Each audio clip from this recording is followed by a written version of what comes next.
বিরতির পর স্বাগত। লোকসভা ভোটের প্রাক মুহূর্তে সম্প্রতি সুপ্রিম কোর্টের একটি বড় রায় ছিল। সেই রায়টি ছিল যে ইলেকটোরাল বন্ড অর্থাৎ সুপ্রিম কোর্টের নির্দেশে ইলেকটোরাল বন্ডের এবার যে তথ্য সেই তথ্য প্রকাশ করবে নির্বাচন কমিশন। লোকসভার আগে ইলেকটোরাল বন্ডের তথ্য নিয়ে কি বিপদে রয়েছে শাসক দল বিজেপি? ইলেকট্রাল বন্ড নিয়ে মোদী সরকারের উপর চাপ তৈরি করছে বিরোধীরা, এমনটাই অভিযোগ। সে বিষয় নিয়ে আমি বিস্তারিত জানবো। টেলিফোন লাইনে রয়েছে রাজনৈতিক বিশ্লেষক অশোক দাস। অশোক বাবু, প্রথমেই আপনাকে নিউজ ভ্যানগার্ডের পর্দায় স্বাগত জানাচ্ছি। হ্যাঁ, নমস্কার সকলকে, আপনাদের এবং যারা দেখছেন সকলকে নমস্কার জানাচ্ছি।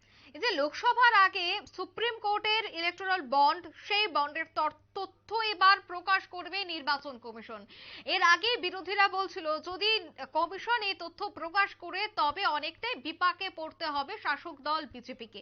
কি মনে করেন আপনি একজন রাজনৈতিক বিশ্লেষক হিসেবে, কি মনে করছেন যদি এই তথ্য প্রকাশ করে কমিশন তবে কি সত্যিই বিপদে পড়তে চলেছে বিজেপি? দেখুন, আপনাদের এই চ্যানেলে আগেও বলেছি যে এই যে মানে বিচারপতিগণ, 5জন বিচারপতিগণ, সুপ্রিম কোর্টের প্রধান বিচারপতি মহোদয় সমেত যে রায়টা দিয়েছেন, ঐতিহাসিক রায়। এটা ভারতবর্ষের জনগণ একে সাধুবাদ জানিয়েছে এবং ভারতবর্ষের জনগণ কুর্নিশও জানিয়েছে আমাদের ন্যায়ালয়ের প্রতি। তো সেই জায়গা থেকে আপনি বলছেন যে এই ভারতীয় জনতা পার্টি এইটা যদি প্রকাশ পায়, যে নির্দেশ দিয়েছেন, শুধু এটা বন্ডকে অবৈধই করেননি, এই বন্ডের 2019 সাল থেকে যারা যারা যে রাজনৈতিক দলেরা পয়সা পেয়েছেন তাদের সকলের হিসাব এই স্টেট ব্যাংকে জমা দিতে বলেছে নির্বাচন কমিশনের কাছে। আর নির্বাচন কমিশনকে নির্দেশ দিয়েছেন মহামান্য আদালত প্রধান বিচারপতিগণ যে এটা তাকে সর্বসমক্ষে প্রকাশ করতে হবে। তো সেই জায়গা থেকে বিজেপি বিপাকে পড়বে কিনা আপনি এইটা বলতে চাইছেন। দেখুন, যদি সে মানে প্রচুর পরিমাণে অর্থ নিয়ে থাকে এবং সেই অর্থ সেই যদি সঠিকভাবে নির্বাচনে খরচ করার হিসাব যদি নির্বাচন কমিশনে দাখিল না করে থাকে তাহলে তো বিপদে পড়বেই।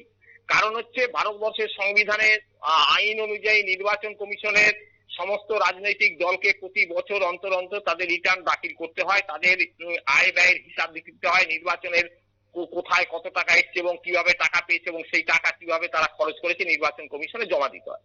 তো সেই যেটা পেয়েছে এতদিন পর্যন্ত সেইটার সঙ্গে যদি সঙ্গতি না থাকে তাহলে তো সে বিপদে পড়তেই পারে।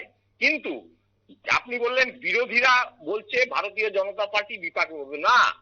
আমার মনে হয় আপনি আমাকে প্রশ্ন করেছেন, আমি একজন ভারতবর্ষের জনগণ হিসাবে, সাধারণ মানুষ হিসাবে বলতে পারি অনেক রাজনৈতিক দল বিরোধীতে আছে। যেমন 3 নম্বরে আছে তৃণমূল কংগ্রেস। এই তৃণমূল কংগ্রেস কিন্তু বহু টাকা পেয়েছে এই বছরে, সেটার হিসাব কিন্তু বেরোতে শুরু করে দিচ্ছে। পূর্ণ হিসাব এখনো আসেনি, আসবে। তো সেখানে ভারতীয় জনতা পার্টি যে বিপদে পড়লে আর তৃণমূল বিপদে পড়বে না এমন তো কোনো ব্যাপার নেই। তৃণমূল কংগ্রেসও বিপদে পড়তে পারে, এটা বিরোধী দল।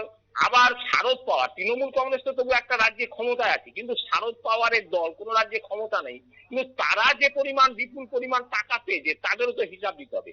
তাহলে এখানে এইটা কোনো সরকার পক্ষ বিরোধী পক্ষ নয়। ভারতবর্ষে যারা যারা অন্যায়ভাবে এইসব টাকা নিয়ে নির্বাচনে খরচ করে এই নির্বাচন ব্যবস্থাকে কলুষিত করেছে এবং নির্বাচনের নানান রকম ভাবে মানুষকে অবৈধভাবে অন্যায়ভাবে প্রভাবিত করে ভোটে জিতেছে, এটা যদি সঠিক তদন্ত হয়, সঠিক বিচার হয়, জানি না কতটা সঠিক হবে কতটা বেঠিক হবে, এটা সেটা ভবিষ্যৎই বলতে পারবে। কিন্তু এটার ফলে ভারতবর্ষের একটা যে নতুন দিগন্ত খুলে গেল মানুষের কাছে এবং জনগণের কাছে, এবং নির্বাচন কমিশনকেও একটা শক্তিশালী সংস্থায় পরিণত করলো মহামান্য সুপ্রিম কোর্টের 5জন বিচারপতি। এবার সেই কাজটা হচ্ছে আপনার এই নির্বাচন কমিশনের। নির্বাচন কমিশন কতটা সুষ্ঠুভাবে সেটাকে করতে পারবে সেটার উপরে অনেক কিছু নির্ভর করছে। একদম। আপনি যে বলছিলেন যে শুধুমাত্র বিজেপি নয়, সেখানে বিপাকে পড়তে পারে অন্যান্য বিরোধী নেতৃত্বরাও। আর কি মনে হয় সেই নেতৃত্বরা বা বিরোধীদের তালিকায় কাদের নাম থাকতে পারে? দেখুন, কোন ব্যক্তি হিসাবে তো এখানে আসেনি, এখানে এক একটা পার্টি টাকা নিয়েছে, সেই স্টেট ব্যাংকে সেটা হিসাব আছে, সে তাকে জমা করবে এবং সেই পার্টি যারা যে যে রাজনৈতিক দল, ভারতীয় জনতা পার্টি হোক আর তৃণমূল কংগ্রেস হোক, শারদ পাওয়ারের দল এনসিপি হোক, তারা তাদের কিভাবে সেটা কি করেছে না করেছে এবার তাদের কাছ থেকে সেই জবাবদিহিটা নির্বাচন কমিশন নিলে জিনিসটা পরিষ্কার হয়ে যাবে। একদমই। ধন্যবাদ অশোক বাবু। সুপ্রিম কোর্টের নির্দেশ এবং সেই নির্দেশের পরই দেখা গেছে যে সব তথ্য এবার প্রকাশ করবে কমিশন লোকসভার আগে। এই তথ্য প্রকাশ্যে অনেকটাই বিপদে পড়তে পারে বিজেপি, এমনটাই কিন্তু খবর উঠে আসছে। নিয়ে নিচ্ছে ছোট্ট একটি বিজ্ঞাপন বিরতি, সঙ্গে থাকুন।